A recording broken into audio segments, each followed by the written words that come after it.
Ladies and gentlemen, indeed we all condemn the massacre by Hamas on the 7th of October. We all call for the release of hostages, and we all have to protect and save civilians in Gaza. We have to protect lives and preserve humanity, as you said, rightly so. And in this context, let me present what our contribution is so far and where we want to work more intensively with you. The European Commission knows Gaza very well. For decades, together with the member states, we've been working with the people in Gaza. We have been one of the largest donors to the Palestinian people. This includes, of course, UNRWA, Monsieur le Commissaire, général. So these very close ties that we have established to the people of Gaza pay off, of course, today, because this increases the possibility to coordinate and to answer to the needs. We have started as European Commission to immediately work on these humanitarian assistance to the people of Gaza. We have tripled our humanitarian aid, and in the run-up of this conference, we have quadrupled the humanitarian support for Gaza and the West Bank, but it's mostly for Gaza, up to 100 million euros. And we have launched logistical support to Egypt.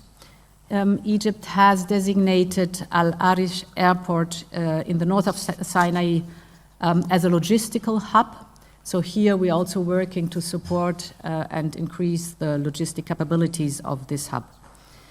Indeed, Mr. President, as you said, we have launched a humanitarian air bridge. So far, 8 flights have been completed, carrying more than 370 tons of medicines, water, and sanitary items, and we are preparing flights on almost a daily basis. We have made a good experience by establishing a coordination cell with the International Federation of Red Cross and Red Crescent. And we think, and that's what we're doing, that donations should be channeled through this platform to have an optimum of coordination. In parallel, we are also reinforcing the local logistical capacity of the Egyptian Red Crescent, for instance with refrigerated mobile storage, also by sending our logistic personnel on the ground.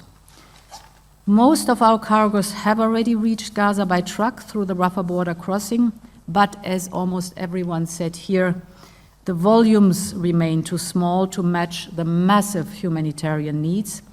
So while we fully support to increase the capacity of aid delivered through Rafah, and this is our first priority, we also need to look urgently as additional routes.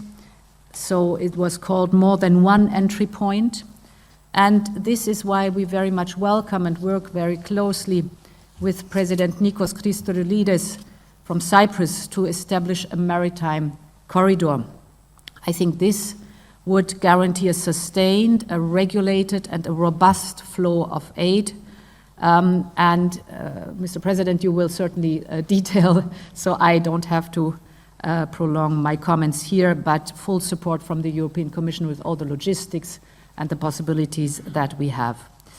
We will, of course, continue to help evacuate injured Palestinians who received medical assistance in Egypt. This includes also providing medicines and medical equipment to Egypt. This humanitarian effort goes hand in hand with the work to avoid a spillover in the region, and therefore we are also working to give strong support to the region. On Tuesday, I discussed with King Abdullah of Jordan during his visit to Brussels a new economic and financial package to further strengthen Jordan.